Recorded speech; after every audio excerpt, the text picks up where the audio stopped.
On nous demande maintenant de déterminer à quelles conditions nécessaires et suffisantes sur le rang de la matrice A a-t-on égalité ici. Notons tout d'abord que l'on montre facilement que cette borne supérieure-là est atteinte, étant donné que l'application qui a une colonne X associe norme de AX et continue sur Mn1R et que la sphère unité de Mn1R est une partie compacte de Mn1R. Aussi, il y a égalité ici si et seulement si il existe une colonne x0 de norme euclidienne égale à 1, telle que la norme euclidienne de AX0 soit égale à la norme de Frobenius de la matrice carré A. Aussi va-t-on essayer ici de déterminer à quelles conditions nécessaires et suffisantes sur le rang de U existe-t-il un vecteur x0 de E de norme égale à 1 pour lequel le produit scalaire U de x0, x0 sera égal à la trace de U. S'il existe un vecteur x0 de E de norme euclidienne égale à 1 pour lequel on a égalité ici, alors on aura cette quantité-là qui sera égale à celle-là, où les xi sont les composantes du vecteur x0 dans cette base orthonormée-là. La norme euclidienne de x0 valant 1, tous les xi carrés sont des réels du segment 0, 1. Par conséquent, chaque terme de cette somme-là est inférieur ou égal à son terme correspondant dans l'autre somme. Par conséquent, cette somme-là est égale à cette somme-là si et seulement si, pour i allant de 1 à n, lambda i xi carré égale lambda i. Ce qui signifie que pour chaque i, soit lambda i égale 0, soit xi carré vaut 1.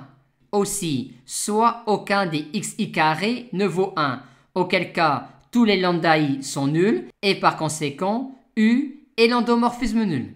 Sinon, vu que la norme euclidienne de x0 est égale à 1, il y aura un et un seul des xi carrés qui vaudra 1. Par conséquent, dans ce cas-là, il y aura une et une seule valeur propre de u qui sera non nulle. Par conséquent, u sera représenté dans une base adaptée par une telle matrice et par conséquent, le rang de u vaudra 1. On a donc montré que s'il existe un vecteur x0 de E de norme euclidienne égale à 1 pour lequel on a égalité ici, alors nécessairement, soit le rang de U est nul, soit le rang de U est égal à 1. Montrons maintenant la réciproque. C'est évident si U est l'endomorphisme nul. Maintenant, si le rang de U est égal à 1, 0 sera valeur propre de U d'ordre de multiplicité n-1 vu que U est diagonalisable et par conséquent, U étant diagonalisable, elle sera représentée dans une base adaptée par une telle matrice avec lambda 1 qui est non nulle. Et en prenant alors un vecteur x0 de E de norme euclidienne égale à 1 et qui vérifie U de x0 égale lambda 1 x0, on aura alors un vecteur x0 de E de norme euclidienne égale à 1 pour lequel cette quantité-là sera égale à celle-là.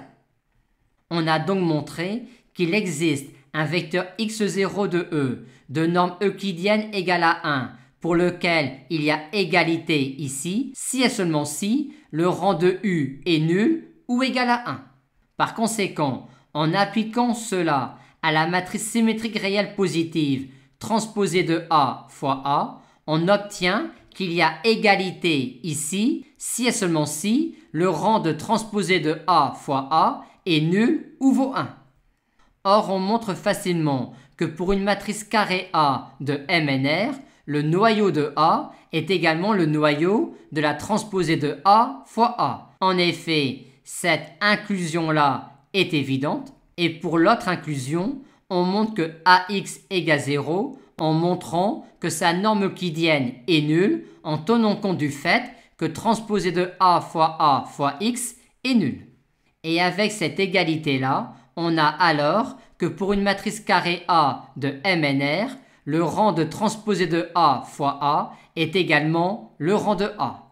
Bilan, il y a égalité ici si et seulement si le rang de A est nul ou égal à 1.